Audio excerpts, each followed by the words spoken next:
Fala pessoal, beleza? Nossa segunda aula hoje sobre indivíduos com Alzheimer, né? Então, não sei se vocês gostaram, mas espero que sim, tenha gostado muito da aula anterior, onde eu falo um pouco mais de conceito, um pouco mais de fator de risco. Importante para essa aula de agora, eu falo sobre exercício. Essa aula de agora ela é um pouco mais pesada e eu vou trazer verdades difíceis de engolir, por assim dizer. E por que difíceis? Porque não é a verdade que todo mundo quer ouvir. A verdade que todo mundo quer ouvir é: nossa, como o exercício físico é bom, meu Deus, o exercício físico vai salvar o indivíduo com Alzheimer. Nossa, porque o exercício físico vai fazer o cara não ter mais Alzheimer. Isso não é verdade. Eu não vim aqui para mentir para vocês, eu vim aqui para trazer o que tem de mais atual na ciência falando sobre isso. Tá? Então, desculpa se eu não vou falar o que você quer ouvir, mas que bom que você quer aprender uma coisa que você não ouviu ainda, tá? Bom, então a gente já teve todos esses conteúdos, né? E aí hoje a gente vai ter a nossa segunda aula sobre idosos com Alzheimer. Então, agora falando sobre treinamento, né? Treinamento para idosos com Parkinson vai ser a nossa próxima aula, depois osteoporose, depois doenças osteoarticulares e a gente termina com idosos saudáveis. Muita aula, né? Quando eu comecei a falar desse curso, ele tinha muito menos aulas do que realmente está tendo aqui. Mas é bacana. E eu estou usando essas aulas aqui, principalmente essas aulas do módulo de idosos, já para preparar o meu livro. Porque com os slides é a forma como eu escrevo o livro. Então eu já estou aqui meio que preparando tudo para que eu terminar esse módulo com vocês. Eu começo o módulo de obesidade e concomitante a escrever o livro Treinando Idosos da Bengala ao Sprint. Esse livro vai ficar incrível, onde eu vou falar de avaliação e prescrição de exercício e vai ter tudo isso aqui que vocês estão vendo e mais ainda. Então vai ter outros conteúdos aí, ok? Vamos lá então, vamos falar sobre treinamento aeróbio para idosos com Alzheimer. Bom, dessa forma, a pergunta que o idoso vai fazer para você é: qual que é a função do exercício, então, sobre esses biomarcadores, para reduzir esses biomarcadores? Qual é a função? Desculpa, qual é a função, né? A função eu respondi, a função é reduzir o processo inflamatório que gera e, obviamente, o excesso de beta-amiloide. Essa tem que ser a função principal do exercício físico em um indivíduo com Alzheimer, correto?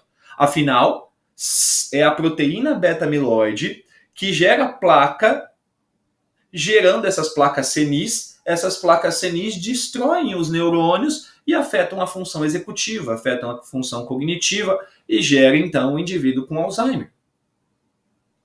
Então, a ideia é reduzir o processo inflamatório, TNF-alfa, fator de necrose tumoral, né? Interleucina, proteína C reativa, tudo aquilo que a gente falou lá atrás em avaliação, há muito tempo já,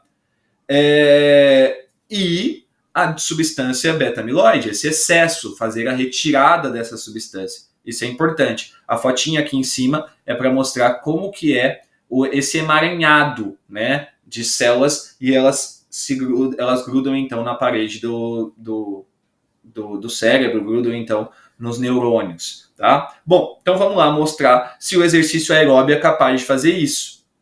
Bom, e aí esse é um artigo publicado agora, também em 2021.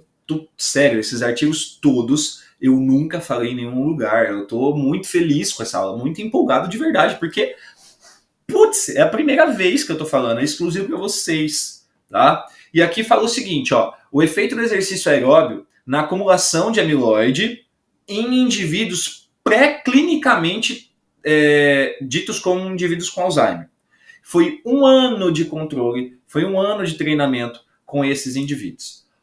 Olha esse estudo. O objetivo foi avaliar o efeito, então, de 1 ano, novamente, é a primeira vez que eu estou falando, então vai ter alguns erros. 1 ano de exercício aeróbio no acúmulo de beta-amiloide, performance cognitiva e volume cerebral de idosos normais e com alto nível de beta-amiloide cerebral. Vamos comigo para não explodir o cérebro. Os caras não são indivíduos com Alzheimer, mas eles têm alto nível de beta-amiloide cerebral. Se eles têm alto nível de beta-amiloide cerebral, eles são caras praticamente, como diz o título, pré-clinicamente ditos como indivíduos com Alzheimer. Mas eles ainda não são indivíduos com Alzheimer.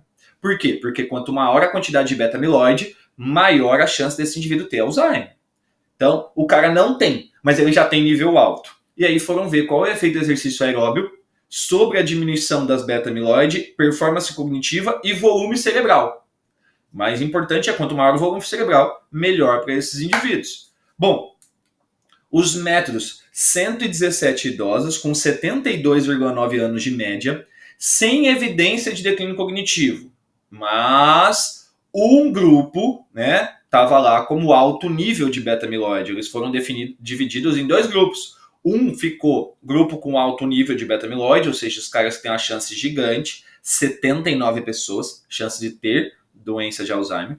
E o outro grupo com baixo nível de beta-amiloide, 38 pessoas. O que você entende? Poxa, se eu tenho alto nível de beta-amiloide, eu treinar aeróbio e o exercício aeróbio for importante para a redução de beta-amiloide, nos indivíduos com alto nível, essa redução vai acontecer. No de baixo nível, não vai mudar nada, tá? Bom, protocolo: treinamento aeróbio entre 60 e 50 minutos por semana. Treinavam de 3 a 5 vezes na semana, durante todo o período. Nunca mais de 50 minutos por dia, ou seja, não treinavam mais, era 30 minutos 5 vezes por semana, ou 50 minutos 3 vezes por semana. Mas eles não começaram assim, eles começaram com 60 minutos por semana. Entre 40% e 55% da frequência cardíaca de reserva, e aumento de 10% no percentual de frequência cardíaca de reserva a cada 3 meses. O exercício aeróbio podia ser feito de qualquer forma. A caminhada, esteira, bike, era exercício aeróbio. Aqui a gente já começa a ver algumas coisinhas que, né, poxa, será que não tem diferença? Não sei, é só uma questão, tá? Bom, o grupo controle, eles passaram o ano inteiro com informativos dizendo a importância da atividade física e que depois que completassem o estudo, eles seriam orientados por um personal a treinar. Então, depois eles iam virar grupo experimento, tá? Esses 38 que serviram como controle, ok? Bom, resultado disso, só para vocês entenderem quem eram cada um deles. Aqui o grupo controle, média de 72 anos, 71,2, sem diferença, sexo da mesma forma, educação da mesma forma, a proteína ApoE, que é uma proteína inflamatória, pessoas latinas, não latinas, africanos, aqui o Mini-Mental, né, então 29, ou seja, não tinha declínio cognitivo, que o total do Mini-Mental é 30, tá? Então não tinha um declínio cognitivo, e aqui a questão da beta-amiloide, né? Então, aqui no grupo controle, eu tinha 27 pessoas com a beta-amiloide alta, e aqui 52. Aqui 12 pessoas baixa, e aqui 26. Pronto, foi isso. Sem diferença significativa, essa daqui é a amostra, ou seja, essa amostra é semelhante a essa amostra, tá? Bom, como resultado disso, gasto amiloide global em quem era do aeróbio, baseline 1,22, depois de um ano 1,22, sem diferença. Educação, ou seja, que não fez exercício, 1,2, 1,2. Resultado, sem diferença significativa. No volume do cérebro, sem diferença significativa. No volume do hipocampo, vou falar sobre o hipocampo daqui a pouco, acho que no treinamento resistido. No volume do hipocampo, sem diferença significativa. Na função executiva, sem diferença significativa. Na composição da memória verbal, sem diferença significativa. Na composição visoespacial, sem diferença significativa. E praticamente não, e pouquíssima mudança, tá? Inclusive, quem treinou aqui aeróbio reduziu mais o volume do cérebro, mas sem mudança, comparado à educação. Bom, mostra então que o exercício... eu não mostrei o outro, pega que tinha um que é significativo, né? Por quê, pessoal? Aqui, ó, se aqui tiver um 5, abaixo disso é significativo, ou seja, 0,04, 0,03, 0,02, 0,01 é significativo. Aqui, todos os outros, ó, vocês observam que estão acima, tá? Porque é na segunda casa aqui depois da vírgula. 0,01, ou seja, deu diferença significativa. O que é essa diferença significativa? Aumentou aqui 0,3 e aqui aumentou 2 pontos. O VO2 pico em um ano. Aumentar o VO2 pico de pessoas com Alzheimer é bom? É bom. É claro que é bom. É claro que é bom. Então, o exercício aeróbio é bom para a melhora do VO2 em indivíduos com Alzheimer. Na verdade, não é indivíduos com Alzheimer, mas indivíduos que têm uma condição clínica de beta-amiloide maior e têm uma chance maior de ter Alzheimer. É bom, é bom. Mas o que de fato é fator de risco, que é o aumento de beta-amiloide, que é o volume cerebral, que é o volume do hipocampo, composição da função executiva e tudo mais, isso não mudou. Então mostra que o exercício melhorou a capacidade cardiorrespiratória, mas não a quantidade de beta-amiloide, não apresentando melhora cognitiva e nem estrutural do cérebro, né? Não mudou volume, não mudou volume do hipocampo, função executiva, nada. Os autores ainda concluem que os resultados positivos do exercício aeróbio são provavelmente relacionados a efeitos não amiloides, ou seja, não tem relação com os estudos que a gente vê mais superficiais, tá? Muitas vezes você vai ter aula sobre doença de Alzheimer e tal, não sei o quê, e aí você vai ver, não, olha, porque aumentou, porque melhorou a funcionalidade, porque melhorou a parte aeróbia, porque melhorou isso. É bom? É bom, é bom. Mas não reduz a doença, não deixa de progredir a doença. Aqui mostrou que não mudou nada. Então, não melhorou, não diminuiu o processo inflamatório, não diminuiu a questão da amiloide. E aí, o exercício aeróbio, ele serve para um indivíduo com Alzheimer da mesma forma que serve para um indivíduo sem Alzheimer. Acho que essa é a colocação principal. Um indivíduo que tem Alzheimer, ele faz exercício físico para ter o mesmo resultado, não na mesma dimensão, mas o mesmo resultado de um indivíduo sem Alzheimer. Mas não trata a doença em si, mas alguns sintomas que a doença provoca de maneira mais agressiva do que se ele não tivesse a doença. Certo? Então, assim, o que eu quero trazer para vocês O que eu quero trazer para vocês do exercício aeróbio é que o exercício aeróbio é bom para o indivíduo com Alzheimer?